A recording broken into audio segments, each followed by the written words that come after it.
Hey fellow Stogie lovers, this is Jeff. We're back again with another review from the state of Texas. But before we get around to that, I just want to share a little bit of sad news. Today is May the 15th, 2015, and last night the legendary blues singer and songwriter B.B. King passed away in Las Vegas at the age of 89. It's a sad day for all the blues fans out there. It's with heavy hearts that we remember the music that he brought to our lives. B.B. King was more than just a singer, songwriter, and guitarist. He had a way of, his music had a way of just reaching down inside you and grabbing your soul and just making you feel emotions that you never thought that you could feel listening to music. So it is with great sadness tonight that we dedicate this smoke to the legendary B.B. King, and let's not forget Lucille. Okay, tonight we have a Padron Cortico. This is the Maduro. It's 4.2 by 30 something. Didn't really matter. It's got a few little veins, kind of bumpy wrapper feel, some deep earthy tobacco smells on the wrapper. A little bit of coffee and milk chocolate on the foot. Okay, so we're going to get this thing lit up.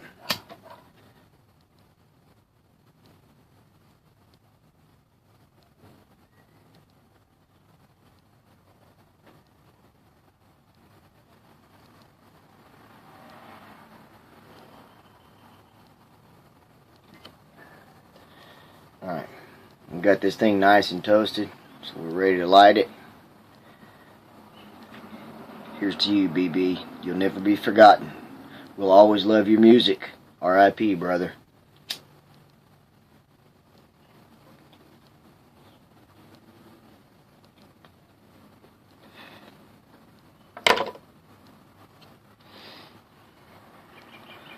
Here's also to BB.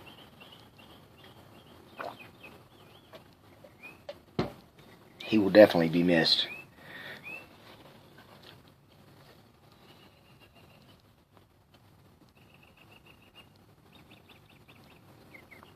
Okay, right off the bat, dark, rich flavors. There's plenty of a coffee going on there. A little bit of a spice tingle on the back of the tongue coming up there on the finish.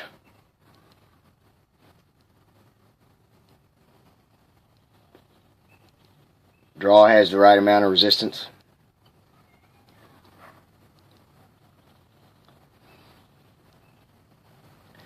Reminds me a lot of a black cup of coffee with just a little splash of cream, and then that pepper that spice kind of kicking up on the back of the tongue. Okay, so we're gonna get into this thing a little ways, and then we'll get back to you. All right, here we are back again with the Padron Cortico in Maduro.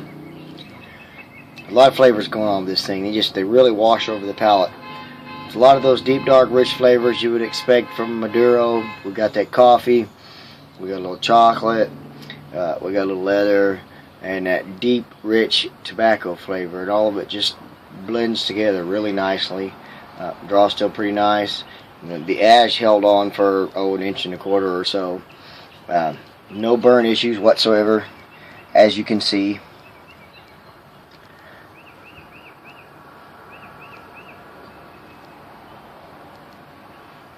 Volumes of smoke.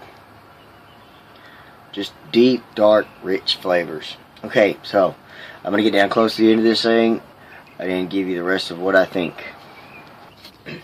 Alright, here we are back again. Creeping up on the nub of this thing. I still got another good 10 minutes or so on it. You see it's got a nice hash. Didn't drop off on me this time. No changes in the flavors. They have just got deeper, darker, richer, just more intense. And they just really wash over the back of the tongue and the palate. It's really nice. It's a medium to full bodied. Not a lot of strength. Not for me anyway. And it's a really good smoke. Still plenty of smoke output. It's a really good stick. Okay, now I just want to make a brief point here. A lot of people say everything's bigger in Texas. Other people say, you know, size matters. Well, the people that say size matters, that's sluts and those assholes that drive Humvees and big jacked up pickup trucks. And the only reason they say that shit, and the only reason they drive vehicles like that is because they're trying to compensate for something. Whether it be a small penis or they have a low self-esteem or something, they're just trying to make themselves feel good about themselves, and they're trying to make people accept them and think that they're cool. That's not the case with cigars. The bigger is not better with cigars. With a cigar, the biggest majority of the flavor comes from the wrapper. That's why blenders are so picky about the wrapper leaf they put on it, and that's why that's one of the most important factors in looking for a cigar. The smaller the ring gauge, the more flavor you're going to be able to get out of the wrapper. Now, I don't mean get these cigarillos all the time. I just got these to have me a little short smoke. But I like my smaller ring gauges up to about a 54. 60 and up, there's no sense in them. It's like a big giant ass Humvee. There's really no logical sense in it, besides the fact that you think you look fucking macho, you know, puffing on it or driving it. You just don't get a lot of flavor out of them. It's just, you know, it doesn't ring my bell. So, you know, that's just something to think of if you're kind of new to the cigar game. If you like flavor, go with the smaller ring gauge. You don't always have to, like I said, go with a cigarillo, but go with a 54 or under ring gauge, because you're going to get more flavors that way. So, yeah, that's all I've got to say. I really have enjoyed this, and I appreciate you guys watching, and I hope to get back to you with another review here pretty soon. I am going to kick back here with another Dos Equis, a real cigar, and I'm going to listen to some B.B. King. Can you imagine the private jam session that's going on right now between him, Robert Johnson, Muddy Waters, Stevie Ray Vaughan, Dimebag Darrell, to name a few? It's got to be amazing. Anyway, I'll see y'all later. God bless you. God bless Texas. God bless Mr. King. And God bless America.